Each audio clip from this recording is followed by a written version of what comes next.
नमस्कार, स्वागत है आपका न्यूज बाइस्कोप में। मैं हूं आसिया। दक्षिण अफ्रीका में पहली टेस्ट सीरीज जीत के इरादे से भारतीय टीम इन दिनों साउथ अफ्रीका दौरे पर है। इन सब के बीच विराट कोहली को वनडे इंटरनेशनल की कप्तानी से हटाने से उपजा विवाद कम होने का नाम नहीं ले रहा। अब इस विवाद में पूर्व कोच रवि शास्त्री ने भी एंट्री मारी है। उन्होंने कहा कि कोहली ने कहानी का अपना पक्ष बताया है। इस पर बोर्ड अध्यक्ष सौरव गांगुली को अपनी बात रखने की जरूरत है। उन्होंने कहा अच्छी बातचीत से स्थिति को और बेहतर तरीके से संभाला जा सकता था। इस विषय पर बातचीत करने के लिए हमारे साथ हैं हमारे स्पोर्ट्स एक्सपर्ट राकेश रंजन। राकेश जी, स्वागत है आपका। विराट कोहली को वनडे से कप्तानी हटाने के विवाद को आप किस नजरिए से देख रहे हैं? ये विवाद बिल्कुल अननेसेसरी है, इसकी कोई जरूरत नहीं है। किसी को कप्तानी से न तो पहली बार हटाया गया है, न ये आखिरी बार ऐसा हुआ है। ये एक प्रोसेस है। और मैं आपको बताऊं कि रवि शास्त्री ने भी काफ़ी दिन क्रिकेट खेली है, उन्होंने भी टीम इंडिया की कप्तानी की है और उस दौर को देखा है। लेकिन कई बार ऐसा होता है कि कप्तान को हटाया जाता है, उसे बताकर नहीं हटाया जाता। वेंकट राघवन के लिए तो कहा जाता है कि वो विमान में थे और जब वो लैंड करते हैं और उतरते हैं तो उन्हें पता चलता है कि उन्हें कप्तानी से हटा दिया गया है। इसी तरह से चाहे वो सुनील गावस्कर रहे हों, कपिल देव हों, यहाँ तक कि महान सचिन तेंदुलकर की अगर हम बात करें तो जब उन्हें भी कप्तानी से हटाया गया था तो उन्हें बताया नहीं गया था। इस बात की चर्चा सचिन ने काफ़ी दिनों बाद अपनी जब ऑटोबायोग्राफी लिखी तो उसमें इस बात की चर्चा की है, लेकिन उस वक्त उन्होंने कुछ नहीं कहा। और यही एक तरीका होता है कि आप किसी मामले को किस तरह से डील करते हैं, मैच्योरिटी के साथ डील करने की ज़रूरत है। इसलिए ये विवाद पूरी तरह से जिसकी कोई ज़रूरत नहीं थी उस तरह का विवाद है।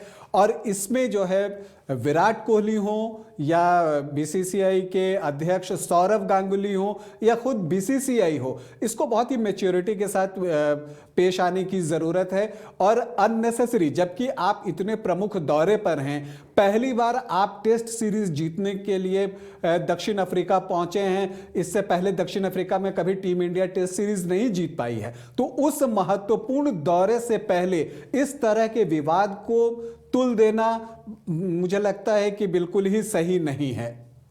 रवि शास्त्री के बयान पर आपकी क्या राय है? देखिए, जहां तक रवि शास्त्री के बयान की बात है तो उनकी एक बात से मैं पूरी तरह से सहमत हूं कि इसे बेहतर ढंग से निपटाया जा सकता था। लेकिन ये जो बेहतर ढंग से निपटाने की बात होती है ना, ये दोनों तरफ से होनी चाहिए थी। जैसा कि मैंने आपको कहा कि न तो पहली बार ऐसा हुआ है कि किसी को कप्तानी से हटाया गया है, ना आखिरी बार ऐसा हुआ है। लेकिन विराट कोहली ने जिस तरह से रिएक्ट किया, उससे पहले सौरव गांगुली ने जब ये बात कही थी कि जब T20 की कप्तानी छोड़ रहे थे विराट कोहली, तो गांगुली का ये बयान आया था कि उस वक्त हमने उन्हें रोका था। और इस पर सफाई, उस वक्त भी मुझे लगता है कि गांगुली ने अनावश्यक बयान दिया था। ये काम चयनकर्ताओं का है, चयनकर्ता इस मैटर को डील करते ना तो इस तरह का विवाद सामने आता ही नहीं। तो सौरव से भी वहां पर चूक हुई है। लेकिन दूसरी चूक हुई फिर विराट कोहली से। उन्होंने बीसीसीआई के मंच का ही इस्तेमाल किया। कब किया? जब भारतीय टीम साउथ अफ्रीका दौरे पर जा रही थी तो उससे पहले जो प्रेस कॉन्फ्रेंस हुआ उसमें होता क्या है कि आप आगामी दौरे की बात करते हैं, उसमें टीम का प्रदर्शन कैसा होगा इस बारे में बताते हैं, उसकी तैयारियों के बारे में बताते हैं। लेकिन हुआ क्या, विराट मानो इंतजार कर रहे थे कि पीसी में उनसे पूछा जाए कि कप्तानी से, वनडे की कप्तानी से हटाने के बारे में। और जैसे ही उनसे पूछा गया, उन्होंने उस दिन सारे सवाल खुल कर लिए और उन्होंने बताया कि उन्हें 2-2.5 घंटे पहले बताया गया कि उन्हें वनडे की कप्तानी से हटाया जा रहा है। उससे पहले टेस्ट टीम पर बातचीत हुई।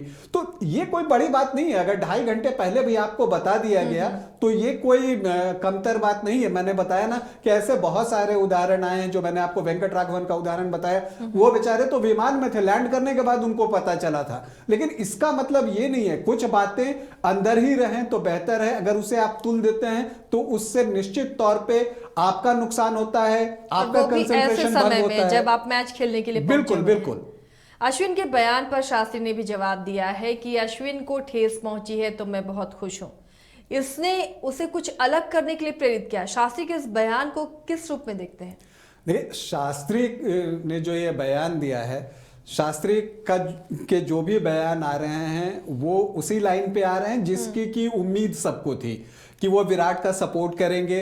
तो उन्होंने कप्तानी वाले मामले में गांगुली को कटघरे में खड़ा करने का प्रयास किया और कहा कि अब विराट ने जवाब दे दिया है और अब बारी गांगुली की है। ये क्लब क्रिकेट है क्या कि लोग इस तरह से तू मैं करेंगे? मैंने कहा ना कि सौरभ ने शुरुआत करके गलती की थी, विराट ने उससे बड़ी गलती की, और अब शास्त्री सलाह दे रहे हैं कि गांगुली आकर उस पर सफाई दें। ये बचकानी बात है। और मुझे लगता है ठीक उसी तरह से उन्होंने अश्विन के लिए जो बात कही कि अगर उसे चोट लगी तो मैं खुश हूं, इससे वो प्रेरित हुआ कुछ अलग करने के लिए। शास्त्री देखिए बहुत अच्छे कमेंटेटर भी रहे हैं, तो उनकी भाषा जो होती है वो बड़ी ही आकर्षक होती है, सुनने में बड़ा अच्छा भी लगता है। उन्होंने इसी दौरान एक बात और भी कहा कि मेरा काम किसी के ब्रेड पर बटर लगाना नहीं है। लेकिन जिन्होंने भारतीय क्रिकेट को शास्त्री और विराट कोहली के एरा में फॉलो किया है वो जानते हैं कि शास्त्री ने कहां और किसके ब्रेड पे बटर लगाया है। इंग्लैंड की ही बात अगर हम कर लें तो आप देखेंगे कि एक खबर जो मीडिया में लीक हुई, पता नहीं वो कितनी सच्ची है झूठी है ये नहीं पता, लेकिन वो खबर आई थी कि विराट के बल्ले से रन नहीं निकल रहा था, तो किसी कोच का नाम नहीं आया था, वो रवि शास्त्री हो सकते हैं या विक्रम राठौर होंगे, इन दोनों में से कोई एक होंगे। उन्होंने विराट को कहा कि ये गड़बड़ी हो रही है, आप ऐसे खेलें, और उस पर विराट ने बड़ा ही उन पर सटायरिकल जवाब दिया था कि आप लोग मुझे कंफ्यूज कर रहे हैं। इस तरह की बात सामने आई थी। तो और इसके बाद भी अगर आप बतौर कोच खामोश रहते हैं तो ये बताने के लिए काफी है कि आप किसके ब्रेड पर बटर लगा रहे हैं, ये बताने की जरूरत नहीं है। दूसरी बात, अगर आप किसी के ब्रेड पर बटर लगाने के लिए नहीं हैं तो आप किसी खिलाड़ी को डेमोरलाइज करने के लिए भी नहीं है। वो व्यक्ति चोट से जूझ रहा है और आप उसे देख रहे हैं कि हाँ उसे चोट लगी हुई है, बावजूद इसके वो टीम के लिए परफॉर्म कर रहा है, और उस वक्त आप उसे डेमोरलाइज करने के लिए अगर कोई भी बयान देते हैं तो निश्चित तौर पे गलत है, वो नहीं करना चाहिए। बतौर कोच भी आपको नहीं करना चाहिए। मुश्किल वक्त पर हमेशा आपको अपनी टीम में और अपनी टीम पर भरोसा दिखाना चाहिए, अपनी टीम के खिलाड़ियों पर भरोसा दिखाना चाहिए, और खास करके अश्विन जैसे खिलाड़ी पर जो कि मैच विनर रहे हैं। अगर वो मुश्किल दौर में है तो बतौर कोच रवि शास्त्री की जिम्मेदारी थी कि उन्हें हर्ट करने वाली बात न कहकर उन्हें प्रोत्साहित करते, जैसा कि इस बार उन्होंने ऑस्ट्रेलिया दौरे के दौरान किया है।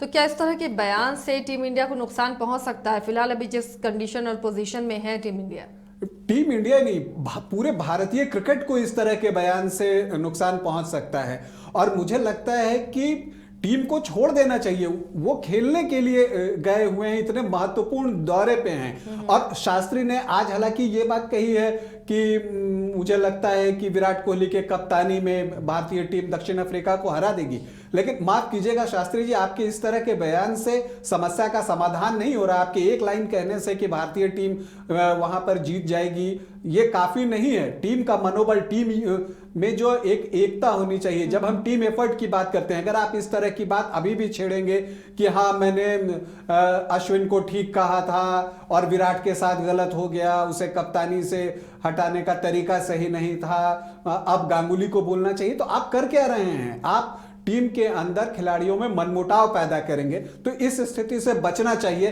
शास्त्री ने भारतीय क्रिकेट की सेवा बहुत दिनों तक की है, एक खिलाड़ी के तौर पे भी, कुछ दिनों कप्तानी भी की है, एक कोच के तौर पे भी, तो उनकी जिम्मेदारी बड़ी है। उनके जैसे खिलाड़ियों को और पूर्व खिलाड़ियों को यह समझना चाहिए कि हम ऐसे बयान दें जिससे टीम का हौसला बढ़े। आप देखिएगा आशिया जी, जब आप विदेशी दौरे पर होते हैं और उस समय जो विदेश के जो पूर्व खिलाड़ी होते हैं वो अपनी टीम की हौसला अफजाई में लगे रहते हैं, न कि वो विवादों को कुरेद रहे होते हैं। यहां पर शास्त्री ने ये उल्टा काम किया है और मुझे लगता है ये ठीक नहीं है।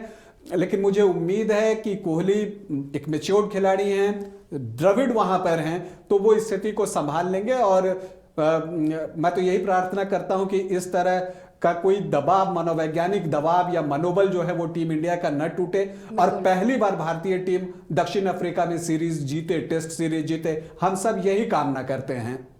वाकई अभी जबकि 26 दिसंबर से भारत के सामने दक्षिण अफ्रीका में पहली टेस्ट श्रृंखला जीतने की चुनौती है, ऐसे वक्त में कोई भी बयान बहुत सोच समझ कर देना चाहिए। बहुत बहुत शुक्रिया राकेश इस चर्चा में शामिल होने के लिए। तो फिलहाल हमें दें इजाजत, लेकिन खबरों के लिए आप बने रहिए न्यूज़ बाइस्कोप के साथ।